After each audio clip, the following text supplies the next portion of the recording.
Bonjour à tous et à toutes, me revoilà pour une petite vidéo où je vais vous montrer ma dernière réalisation en scrap. Donc c'est une, je vais vous la montrer, je vais vous montrer la vue du dessus. Donc c'est déjà, je vais vous montrer avec quelle collection j'ai fait ça. J'ai utilisé une collection de chez Prima Marketing qui s'appelle Autumn Sunset, pardon. Donc ce sont des gros blocs hein, magnifiques. Et là, il a fallu que j'utilise très peu de feuilles du bloc. Hein, donc il m'en reste... Enfin, j'ai pris très peu de feuilles du grand bloc et j'ai plutôt utilisé des feuilles du petit bloc 20-20. Alors, je vais vous expliquer pourquoi.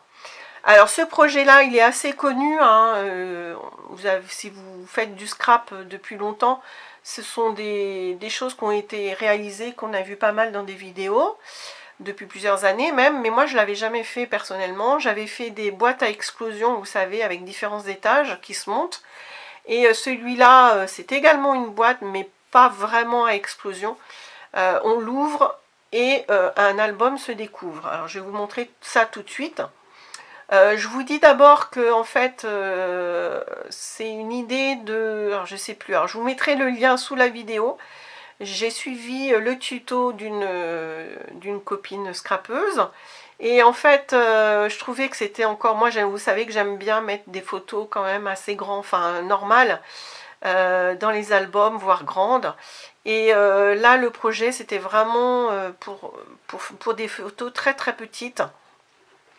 Donc là j'ai galéré un petit peu entre guillemets pour faire le gabarit, pour adapter les mesures. J'ai essayé de faire quelque chose de beaucoup plus grand à l'intérieur.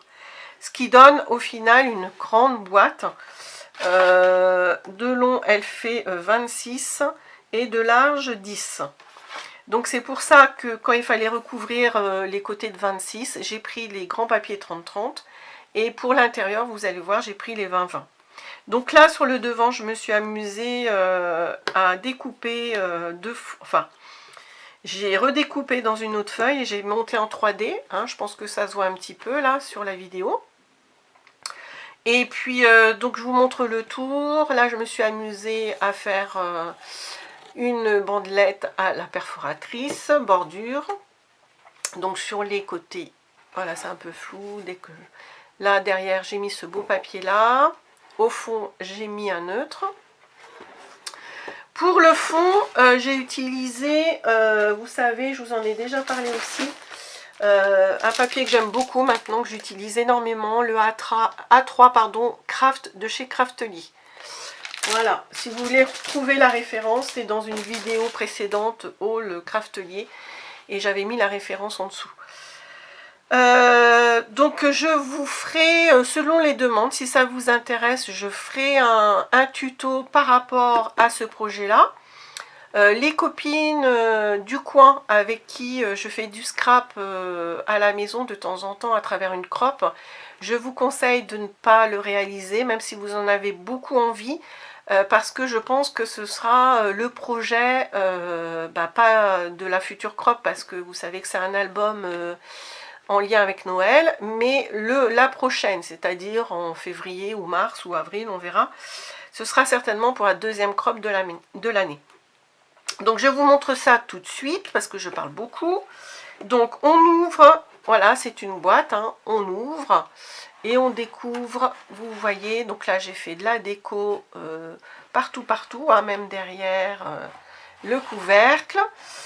Et puis donc vous voyez là sur les côtés, on a, vous voyez, plein de feuilles qui forment un mini album. Alors vous ne le voyez pas en entier, puis en bas aussi c'est décoré. On pourrait même faire une petite pochette là pour mettre d'autres choses. Mais là, je ne sais plus combien j'en ai mis, 3 et 3, 6. On a quand même 9 feuilles recto verso ici et ici. Donc ça fait quand même une belle capacité pour mettre des photos. Donc vous voyez, après, on appuie comme ça, et puis on a notre album, voilà. Donc moi j'ai fait la symétrie parfaite hein, des papiers. Chaque papier qui est là a le même en face à chaque fois. Donc je me suis bien amusée à faire ce projet-là, voilà, ça m'a bien plu. Fallait être très soigneux. Moi, comme je vous l'ai dit, j'avais pas d'explication, enfin j'avais une explication pour une boîte beaucoup plus petite. Donc les papiers, ils faisaient bien la moitié de ce que j'ai moi. Voilà. Donc là, même avec la selfie, on peut faire des photos, vous savez, à moitié de la grandeur normale. Notre feuille, elle fait 12,5. Chaque papier fait 12,5 sur 9,5. Donc effectivement, on ne peut pas mettre de photos 11, 15 ou 10, 13, parce que c'est un peu, voilà, c'est un peu grand, mais vous savez, avec la selfie, on peut faire la moitié d'une photo, et je pense que c'est nickel pour qu'on voit, parce que moi, je ne veux absolument pas cacher les papiers. Donc tout à l'heure, j'ai dit que j'avais fait la symétrie parfaite, sauf pour les deux premiers, là, vous voyez que j'ai changé le décor, c'est le même papier, mais il y en a un qui est en bas à gauche et l'autre en haut à droite, pour pas que j'ai les deux mêmes. Mais après, sinon, c'est exactement les mêmes. Et puis on peut ouvrir, hein, on a tout le temps de jolis papiers à l'intérieur. Voilà. Et au fond, on peut encore, vous voyez. Alors pour pas utiliser trop de 30-30, j'ai pris des 20-20, vous voyez. Et puis là, à chaque fois, j'ai mis un petit bout de... En fait, c'était des chutes, hein, que j'avais de la découpe de mes papiers de l'album, qui se trouve à gauche et à droite. Voilà. Après, ça tient pas mal, hein, ça tient bien. Et puis c'est vrai que j'ai fait quand même quelque chose d'assez renforcé, parce que le papier craftelier, il est quand même assez épais. Et ça tient bien. Et je pense, vous voyez, même sur les côtés, ça tient pas mal. Et je pense que quand il y aura les photos, un petit peu d'épaisseur, ça tiendra encore mieux. Donc je vous le répète, hein, si vous voulez le tuto, pourquoi pas, mais j'attendrai quand même plusieurs mois pour mettre le tuto, parce que je veux attendre la crop de février ou mars. À ce moment-là, je mettrai le tuto s'il y en a qui me le demandent. Et sinon, si vous voulez le faire, hein, je vais vous mettre sous la vidéo le tuto de la copine scrapeuse youtubeuse.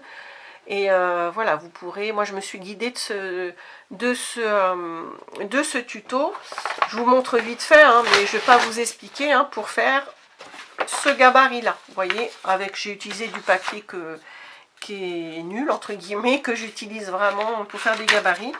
Et ben j'ai quand même cherché un petit peu beaucoup, parce que pour les dimensions, c'était pas évident d'aller dans l'inconnu comme ça. Voilà, j'ai un petit peu trituré les choses. Donc voilà comment je fonctionne, moi, quand je veux faire un projet comme ça, bah, je recherche, surtout quand je change des dimensions, c'est pas évident. Donc je fais un gabarit sur du papier pas important, je vais dire, et après j'attaque sur le bon papier. Voilà, bah, je vous laisse là-dessus, et puis je vous dis à très bientôt. Au revoir.